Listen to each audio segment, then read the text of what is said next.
Dr. Peter Glidden here with you, your steadfast advocate for health. Depression, heartburn, and arthritis. Depression, heartburn, and arthritis are the three major health complaints that the most drugs in the United States in the last year were sold for, to the tune of over $20 billion. $20 billion with a B. Your countrymen and countrywomen here in the United States spent $20 billion last year treating depression, heartburn, and arthritis. Depression, heartburn, and arthritis. Now, at Longevity, because of Dr. Wallach's wisdom and Dr. Wallach's methodology, we have science-based, clinically verified protocols in place to support and promote the structure and function of your brain chemistry, your digestive tract, and your musculoskeletal system. There are so many people in the world that need your help, it's not even funny. You know, I'm not looking for a longevity business builder that wants to work part-time. I'm working for a longevity business builder that just wants to work sometime. Because for goodness sake, just a couple hours a day, just an hour a day, an hour of power a day can make a big splash in this pond, because everybody in this country is suffering with chronic nutrient deficiencies. The MDs are clueless about it. All they can do is throw drugs at it. It is a fistful of trouble that we have solutions for, a fistful of trouble that we have solutions for. So, you know, let's get it together, let's rally, and let's make a difference in our world. That's why we're here. We're going to see what else Kay has to say. Hey, hello, Kay. Welcome back. You are live. Thank you for having me again, Doctor. We have still some more questions. I have a person that's dealing with a trophy kidney. The doctor took the good kidney out and left him with a trophy kidney. He is on a healthy body pack. And then I have another person. I want to spell this for you. Sciirolsis. Some type of skin disease. They're having problems with that. Spell that again for me. S as in Sam, C as in Charles, I, E as in Edward, R as in Robert, O, L as in Larry, S as in Sam, I, S. No, I think you spelled that wrong. Is it sarcoidosis? Is that what you're trying to spell? Sarcoidosis, maybe? Well, I know what sarcoidosis is. I'll let them call another time so we can talk about the kidney. Yeah, okay, great. Kidney. Yeah, Now I've never even heard the word trophy kidney. Is it tophi in the kidneys? Tophi in the kidneys? Well, this person describes it as a smaller kidney with little function. Okay, so, and they already took his other kidney out? That's correct. Because there was nephrotic syndrome, and do you know why? Was he stabbed in the kidney? I mean, why'd they take the other kidney out? He didn't give me all that information. Okay, so most of the time when we have kidney pathology, the problem is that the kidney itself is fine, but the blood flow going into the kidney has gotten jammed up. And what is it that jams up blood flow anywhere in the body? It's inflammation. What is it that causes inflammation in the blood vessels? Well, inflammation in the blood vessels most of the time is caused by wheat, barley, rye, and oats, oil in a bottle, all fried food, well-done red meat, the skins of baked potatoes, yams, and sweet potatoes, a carbonated drink with a meal, etc., etc., etc. We must stop eating the 10 bad foods. When we knock down our exposure to foods that generate inflammation, well, holy smokes, there's going to be less inflammation in the body, number one. And number two, then we have to strengthen, support, and promote the body's own fire department so that the body can efficiently put out the fires of inflammation and heal itself. And the best way to do that is with supplementing with selenium and antioxidants. Now, the recommendation for general health on a daily basis is 20,000 ORAC points of antioxidants a day. 20,000 ORAC points of antioxidants a day.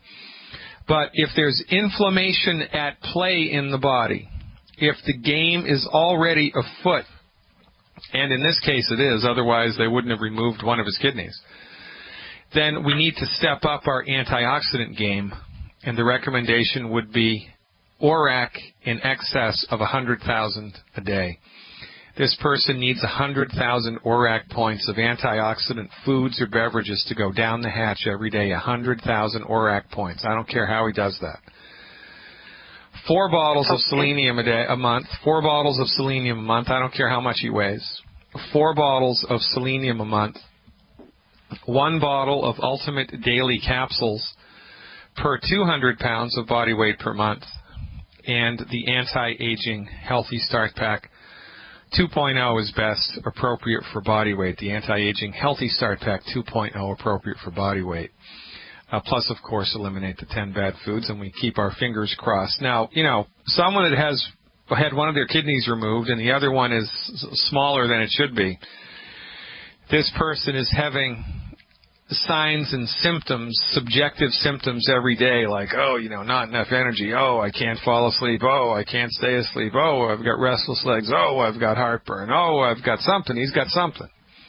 Yeah. So my recommendation for everybody, quite frankly, that's been dealing with chronic illness for more than 6 months, is have him write down a list of all the things that are bad for him, all the things that bother him, on a daily basis, like insomnia, restless legs, back pain, whatever.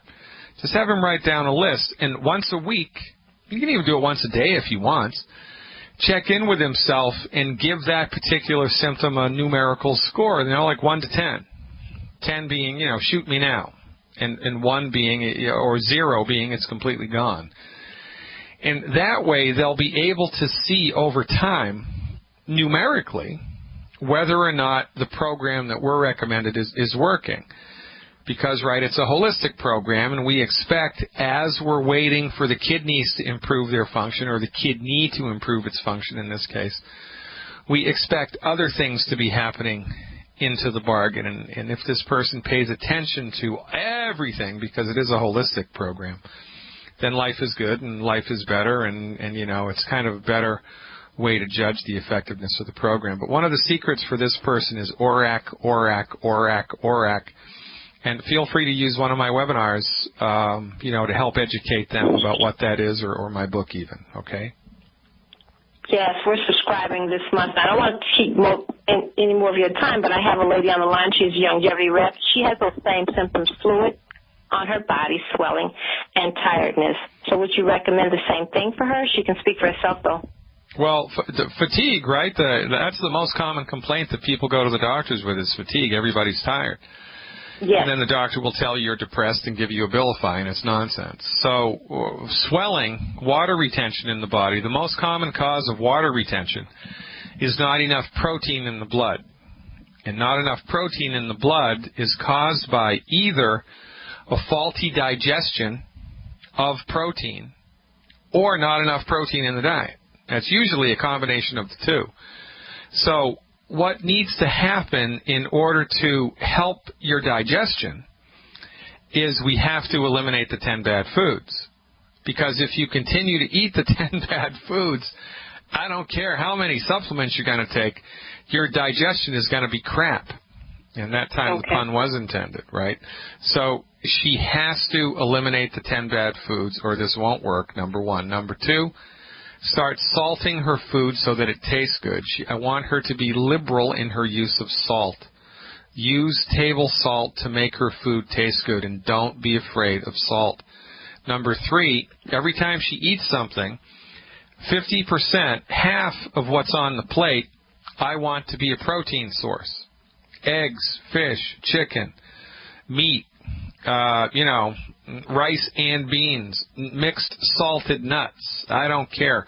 Protein, protein, protein, protein all day long. And the last thing would be to give her body the nutritional support that it needs. And in this case, it would be the Healthy Digestion Pack and selenium appropriate for body weight. Healthy Digestion Pack and selenium appropriate for body weight.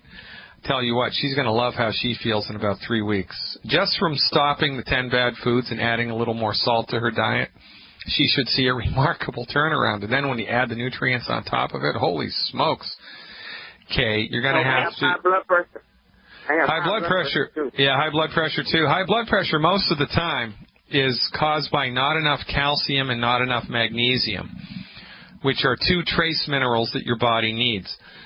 And when you give your body back the calcium and magnesium it needs, the blood pressure slowly normalizes and becomes normal, and life is good. So given the fact that there's blood pressure at play also, in order to support and promote the structure and function of her cardiovascular system, a nice little add-on for her would be 1 bottle of Beyond OsteoFX a month. One extra bottle of the white liquid calcium, the Healthy Digestion Pack, and selenium. And let's keep our fingers crossed and move forward, Kay. You're the greatest.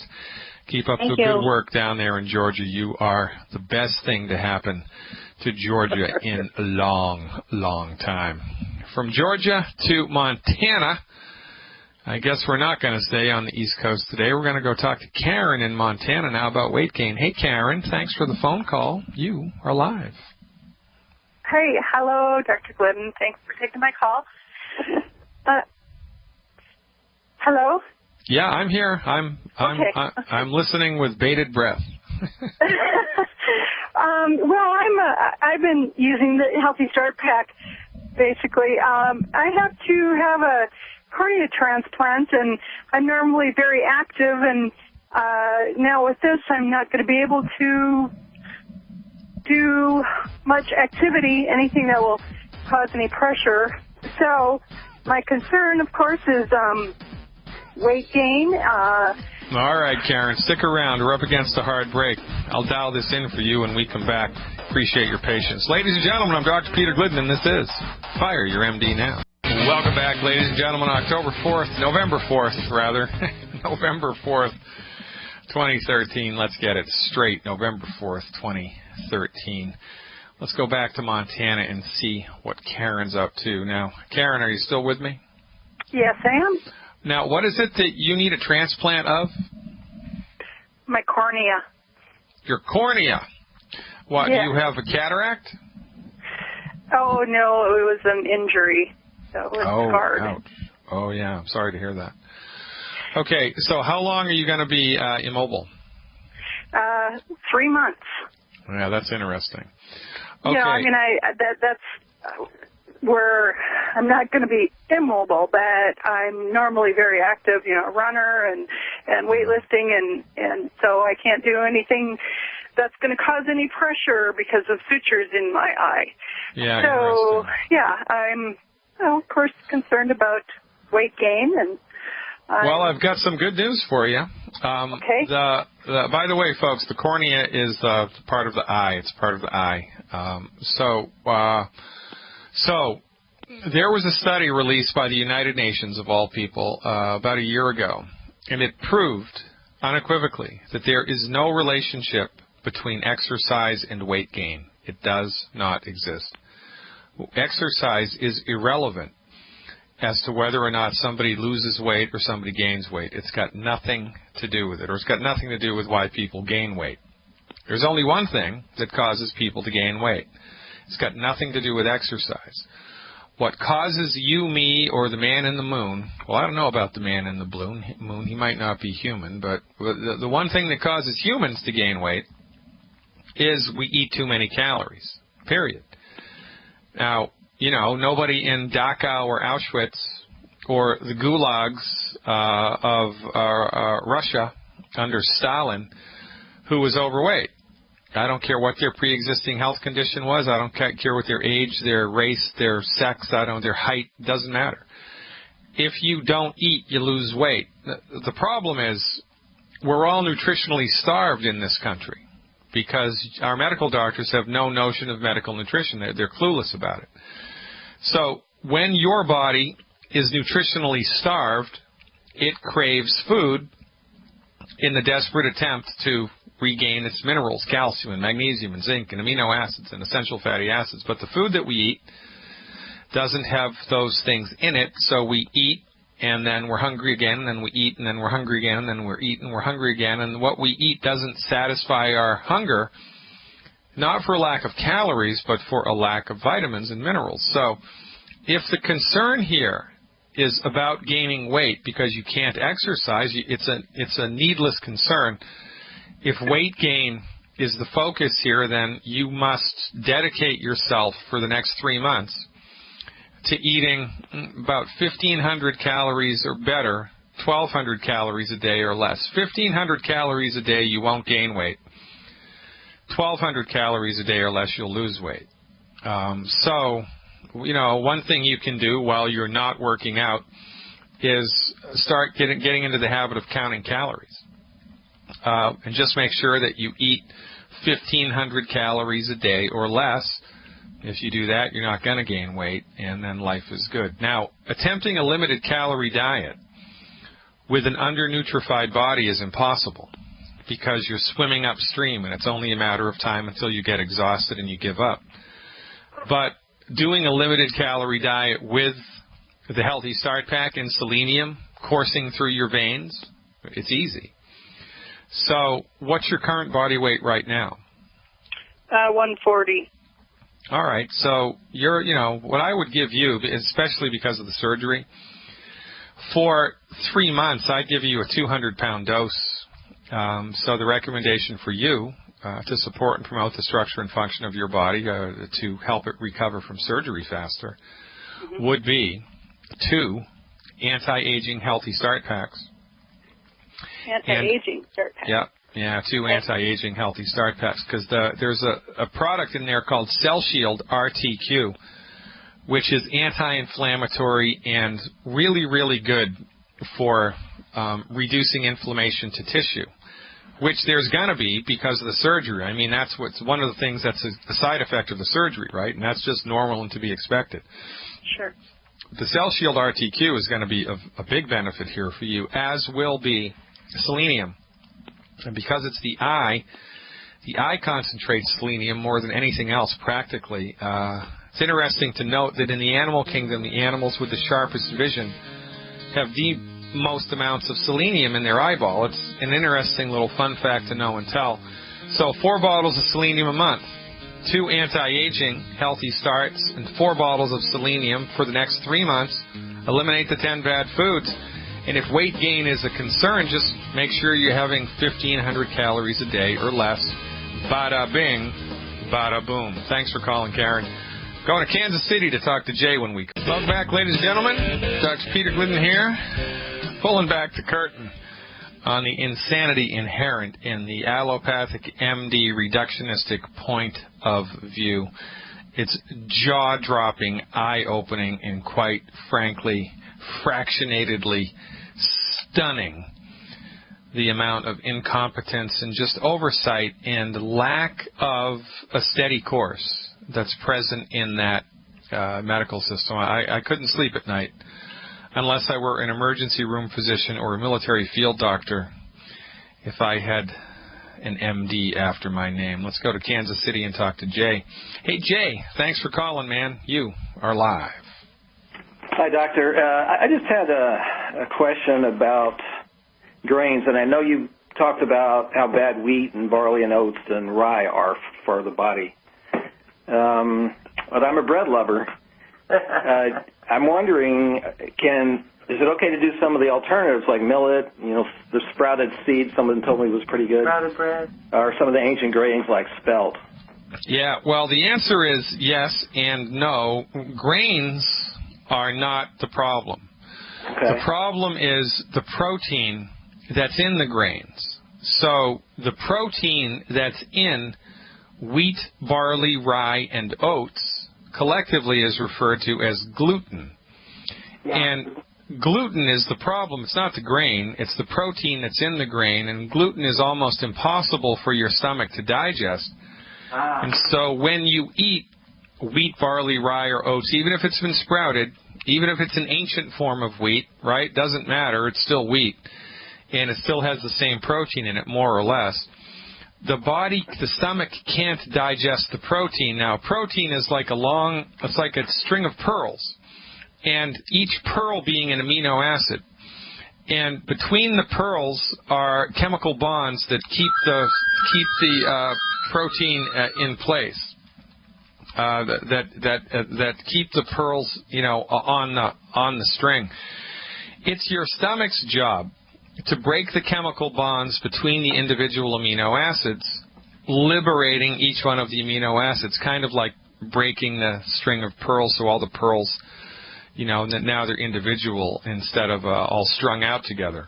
Now, when this does not happen, which it never does when you swallow gluten, you get this big undigested chain of proteins tumbling through your digestive tract instead of the teeny-weeny individual amino acids.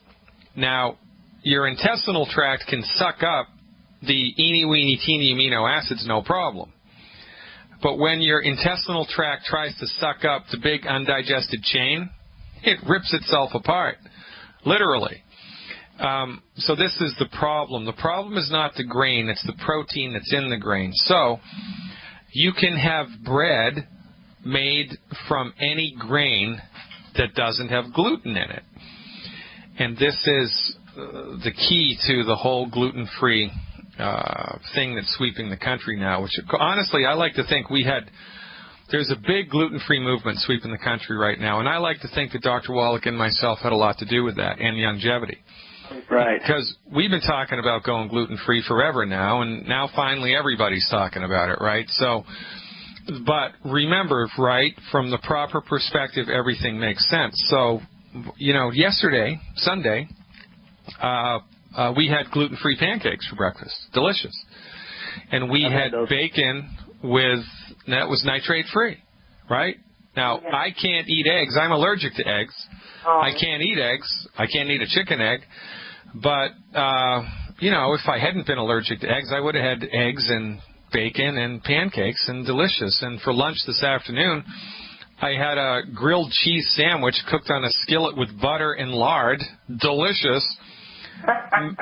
Made with gluten-free bread. I mean, life is good. So now there's a little opportunity here if you're a bread lover, because it's not the easiest thing in the world to make a bread that's gluten-free and tastes good. No kidding.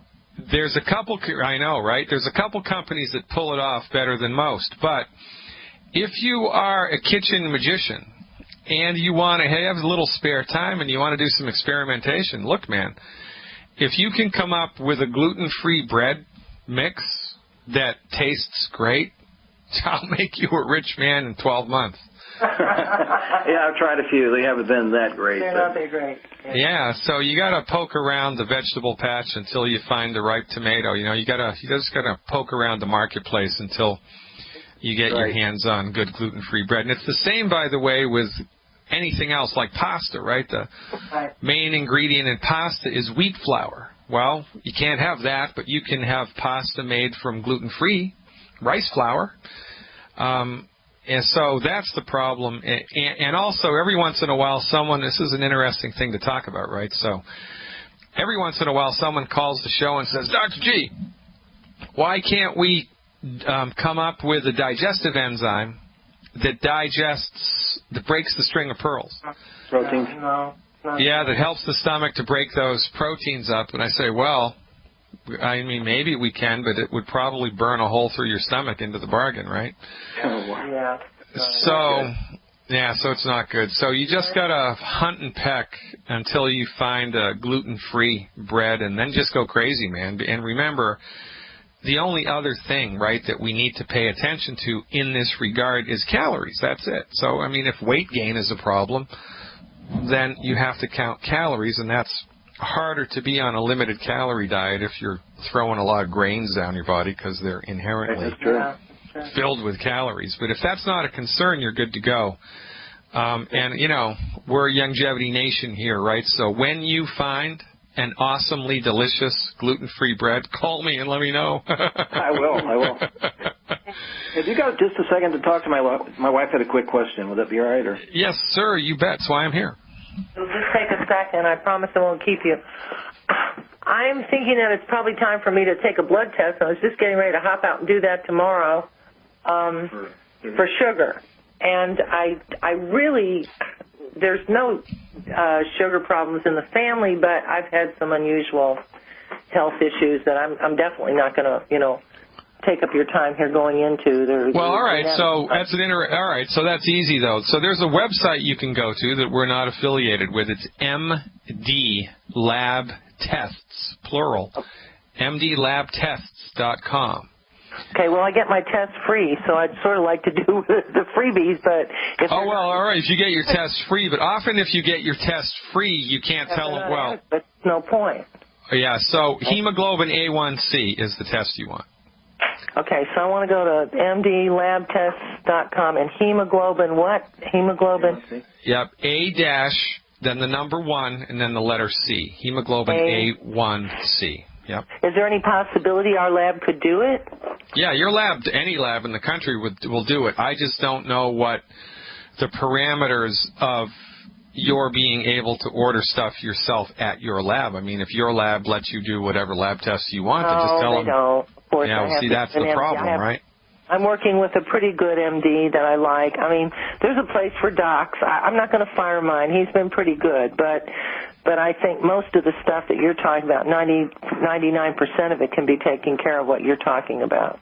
Well, so the thing is, right, if your doctor is progressive and you like him, then your doctor's going to know about the hemoglobin A1C test. So, probably not, but you know what? He'll probably order it anyway. Okay. Now, all right. So, but be advised, the hemoglobin A1C test has a very narrow reference range. It's very small. Okay. Okay. If you are at the high end of normal, you have a problem. Okay.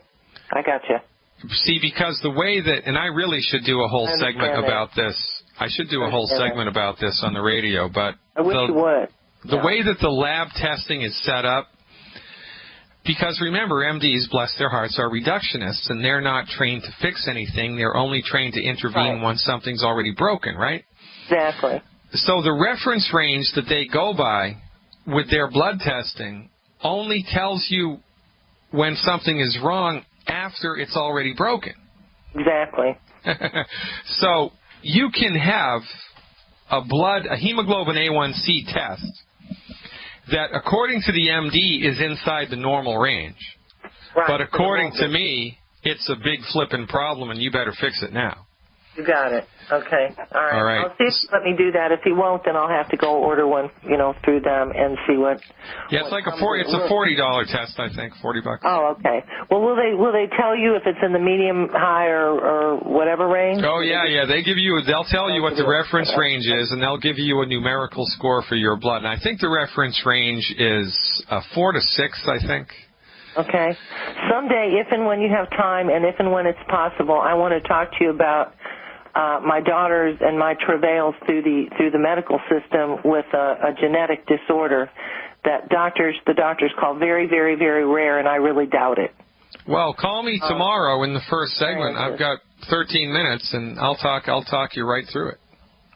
I thought you might find it interesting, and then again, maybe you wouldn't, but I thought you might. Because no, I'll definitely find that interesting. Yeah, give me a shout tomorrow or any day. I'll look forward. I'm good. That's why I'm here, and I'm sure the listening audience would like that too. I think it's important because there's a whole lot more people that claim to have this than they say do. And it's just, I could talk for hours on it, but I don't want to, obviously, and I'd have, a few minutes. But well, also, our understanding is that there are things like Down's syndrome, which are dyed-in-the-wool genetic things, but even Down's syndrome, from our point of view, is not caused by a bad gene. It's not a genetic thing that you can inherit. It's caused by damage to a chromosome. Right. In utero. Gotcha. Now, once that switch is flipped, you can't unswitch it. You can't undo it. I gotcha. But there's a difference. There's a difference between having a gene which 100% of the time codes for a certain thing like Down syndrome Right. which you can pass on to the next generation, you know, like the color of your hair or your eyes, right? Sure. There's a difference between that and damage to a chromosome. I understand. Damage to a chromosome is much more often the culprit, but the medical industry has been blind to it, and this is the foundation of the entire field of epigenetics, right? It's when you have a little more time, I'll run it by you and see what you think, because we've gone on a three-year struggle, and it practically took, you know, I can't even tell you, moving mountains to even get surgery, which we did, I think, needed. My daughter. All right. Well, I look forward to having that conversation. Appreciate you guys out in Kansas City. Keep up the good work. And remember, when you dial in that gluten-free loaf, you better call me up. I'll look forward to it. Ladies and gentlemen, this is how we do it here. One person at a time, one city at a time, one community at a time, one neighborhood at a time, one county at a time, one state at a time. We are populating our message of science-based, clinically verified health recovery through medical nutrition, formulated, delivered, and developed by licensed physicians. Medical nutrition for the masses. What are you waiting for? FireYourMDNow.com. Join the revolution. I'll talk to Rod in California when we come back. Don't go anywhere. Tired of the 9 to 5, tired of the 40, 50, 60-hour work week, tired of working for the man? Work for yourself. Work for yourself. Become a longevity member. Become a longevity business builder. Join Team Glidden. Join Longevity. And let us show you the way to have a successful longevity business. If you follow our advice, you're not even going to recognize your bank account in 12 short months. Let's go to California now and finish it out with Rod, who's complaining about shortness of breath. Hey, Rod, thanks for calling. You are live. Thank you so much, Dr. Glidden. My real estate agent had a cold about 2 weeks ago, and we went to the doctor, had all these tests and everything done because she was having shortness of breath, and they didn't sign anything. They ran all kind of tests, but they told her she was fine. But she's wheezing. She can't walk upstairs. She can't walk anywhere. And every time she talk or walk or do anything, she has shortness of breath, but they haven't found anything with all the tests they've done. Yeah, doesn't that make you feel just Jim Dandy about their competence? I mean, isn't that just great? Unbelievable. I know. And, you know, number one, she wants to figure out how much money all that crap costs. Number two, how much money she's paid in the last 10 years in medical insurance premiums, right, to give her access to all of that crap. And this is the thing that everybody overlooks because we forget, right? People forget how crappy it used to be. People forget what they did. So we'll spend $200 a month for 20 years. If we have a family, we'll spend $400 to $800 a month, sometimes more, on medical insurance premiums.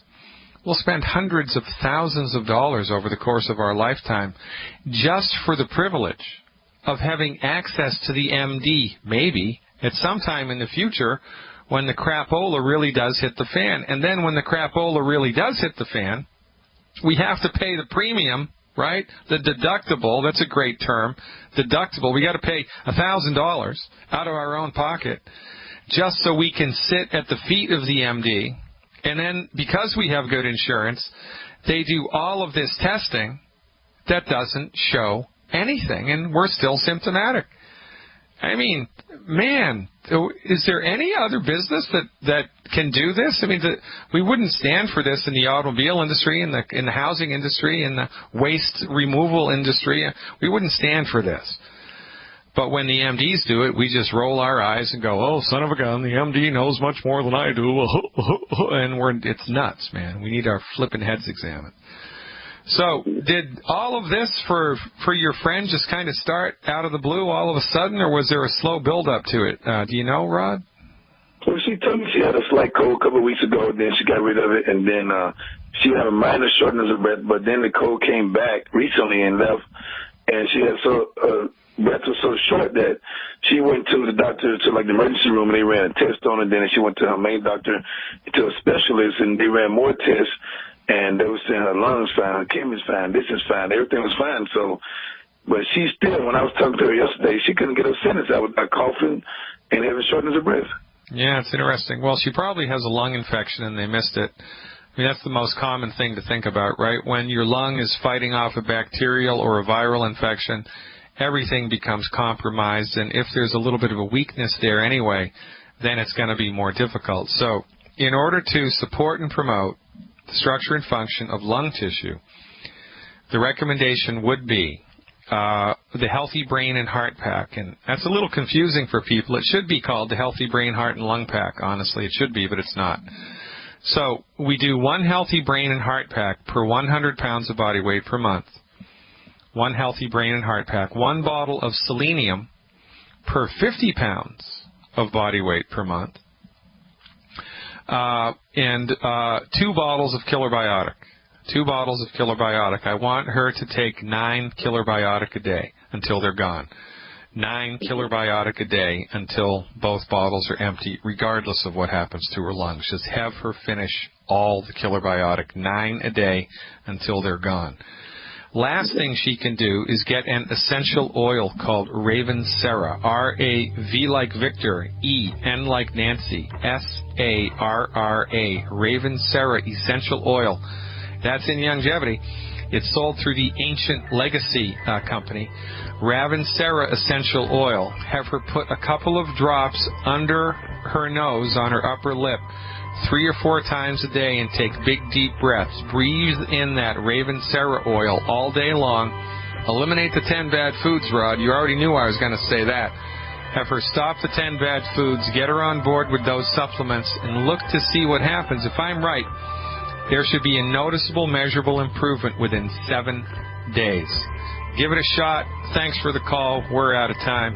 Ladies and gentlemen, God willing, back in the saddle tomorrow, 3 o'clock Central Time. I'm Dr. Peter Glidden. Live long and prosper.